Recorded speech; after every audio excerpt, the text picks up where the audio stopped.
Assalamualaikum warahmatullahi wabarakatuh. Salam sejahtera. Perkenalkan, nama saya Panji Nur Hakim. Saya guru mata pelajaran Bahasa dan Sastra Indonesia di SMA Negeri 4 Kota Tangerang. Selamat datang di channel saya, di mana channel saya berisi konten-konten materi khususnya untuk anak-anak tingkat SMA. Semoga konten-konten materi yang saya buat bermanfaat untuk para pelajar semua. Selamat menyaksikan. Terima kasih.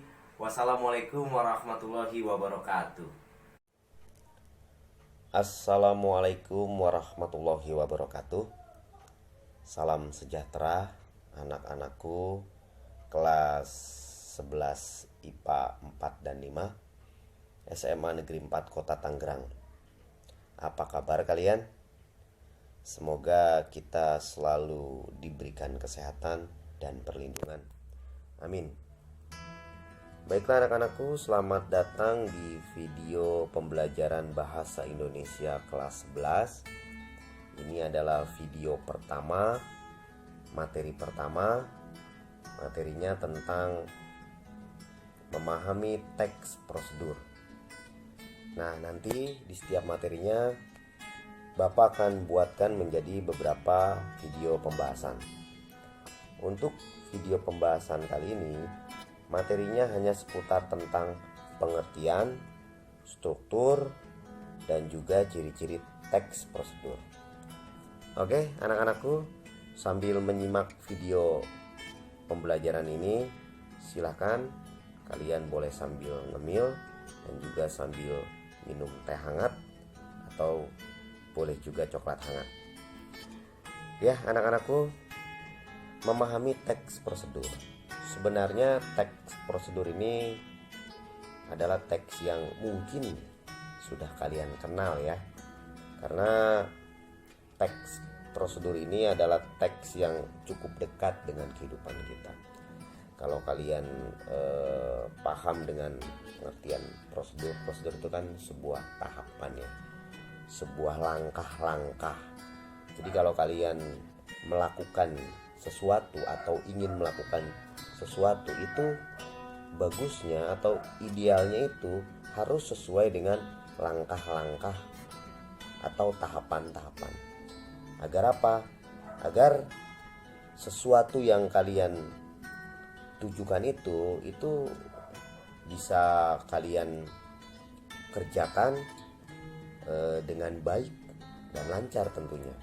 Jadi sebenarnya ini adalah teks yang menurut Bapak teks yang sangat dekat dengan kehidupan kita ya.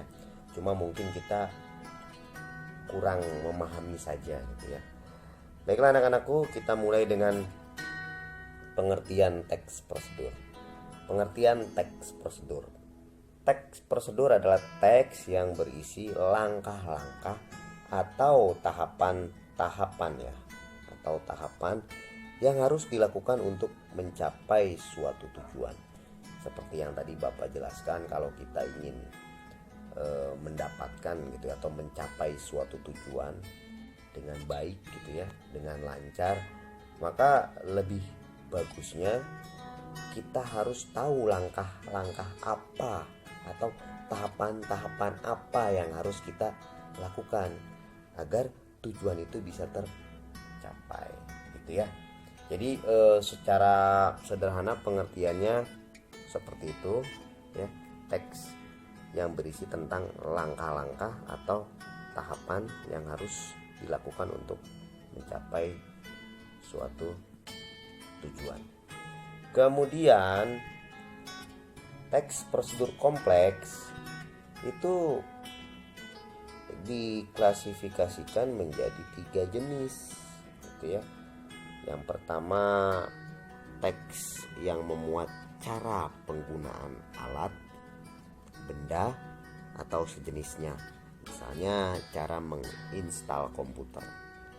Nah, kalau kita tahu caranya, kalau kita paham langkah-langkahnya, kita akan mampu, kita akan bisa menginstal komputer dengan baik gitu ya, tanpa harus buang-buang uang gitu ya, menyuruh orang yang bisa gitu ya.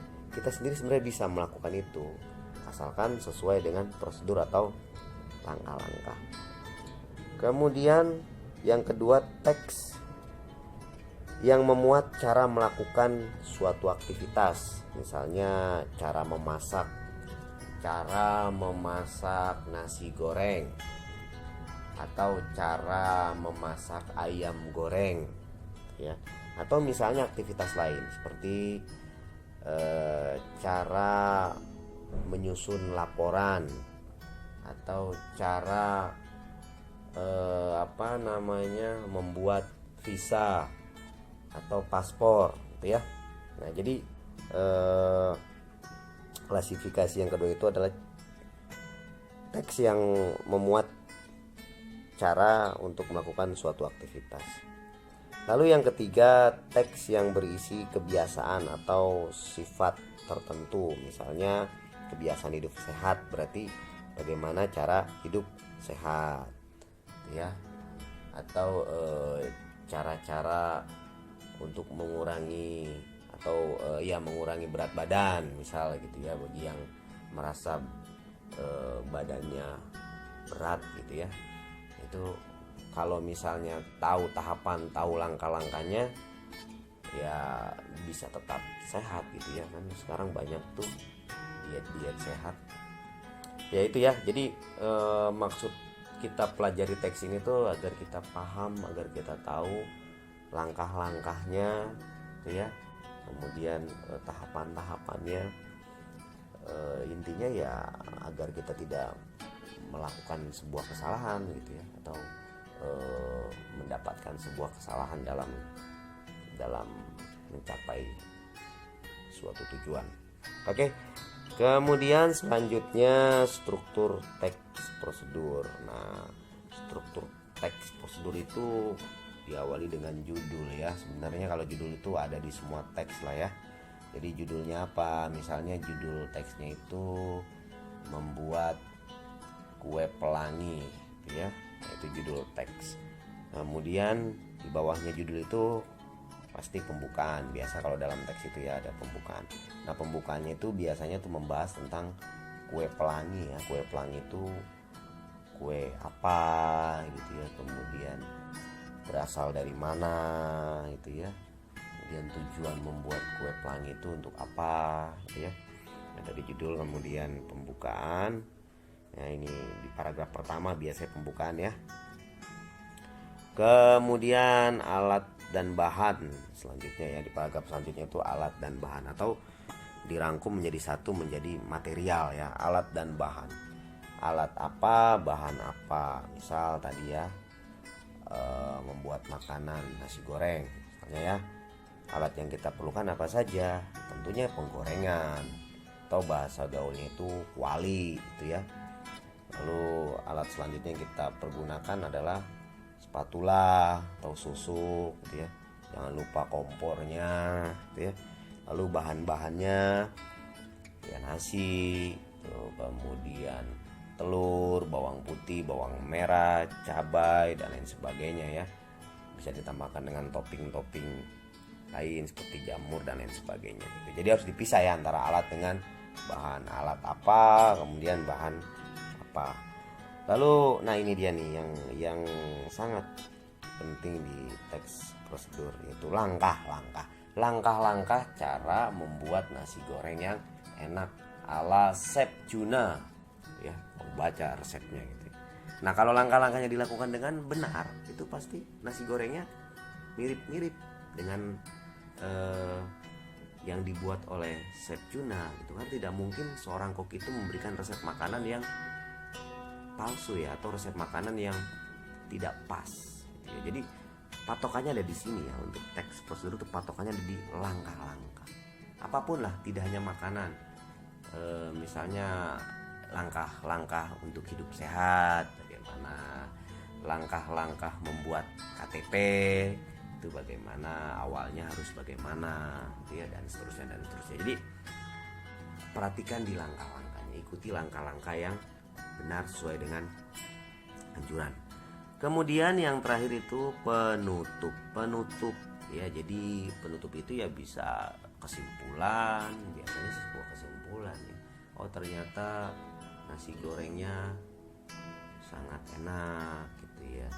Oh ternyata sulit juga membuat perangkat KBM online gitu ya.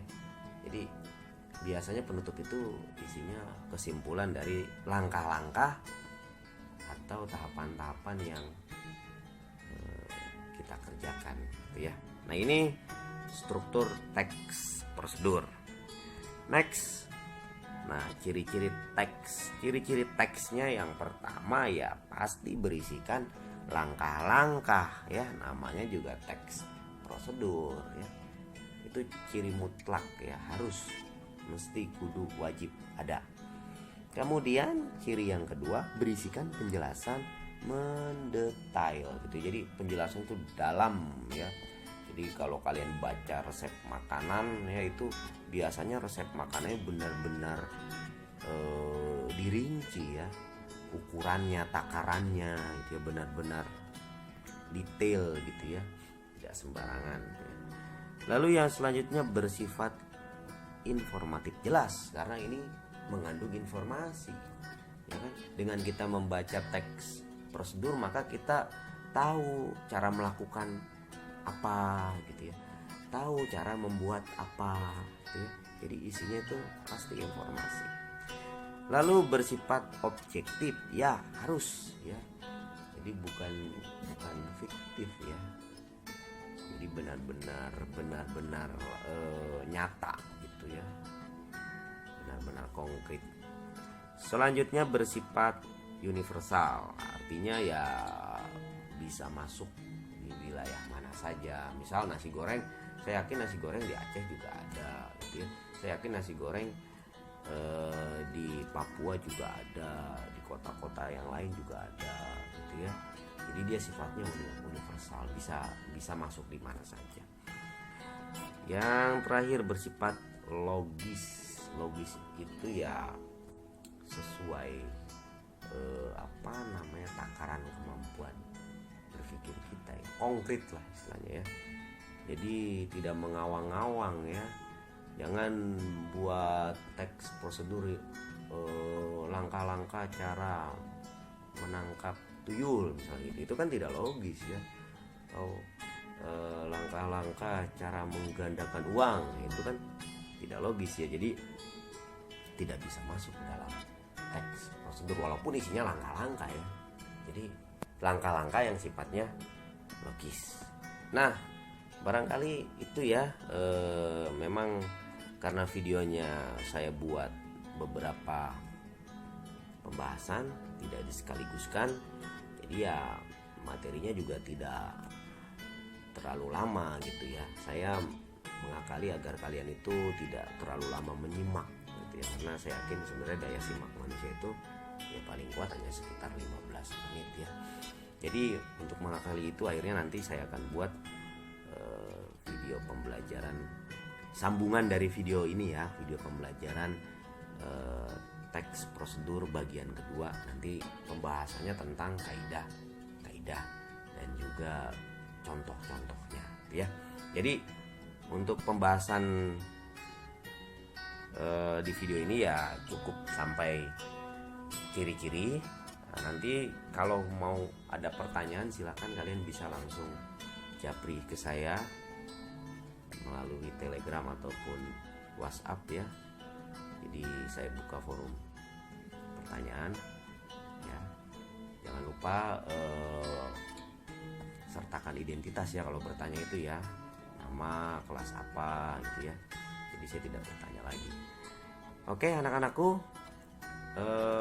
tetap semangat ya, tetap positive thinking, dan kita berdoa sama-sama mudah-mudahan pandemi ini segera berakhir dan kita bisa belajar normal kembali, bertatap muka, bersilaturahmi gitu ya. KBM-nya seperti biasa, seperti dulu ya. Bisa sambil ngobrol-ngobrol di kelas ya. Kita berharap dan berdoa mudah-mudahan pandemi ini segera berakhir. Baiklah anak-anakku, sekian dulu video pembahasan materi pertama, video pertama. Nantikan video pembahasan selanjutnya di pertemuan selanjutnya ya. Jangan lupa untuk selalu berbahagia ya, walaupun Bapak yakin belajar online itu pasti membuat kalian jenuh ya, tapi kita harus tetap bahagia dan positif thinking. Baiklah ya, sekian dulu dari Bapak. Assalamualaikum warahmatullahi wabarakatuh.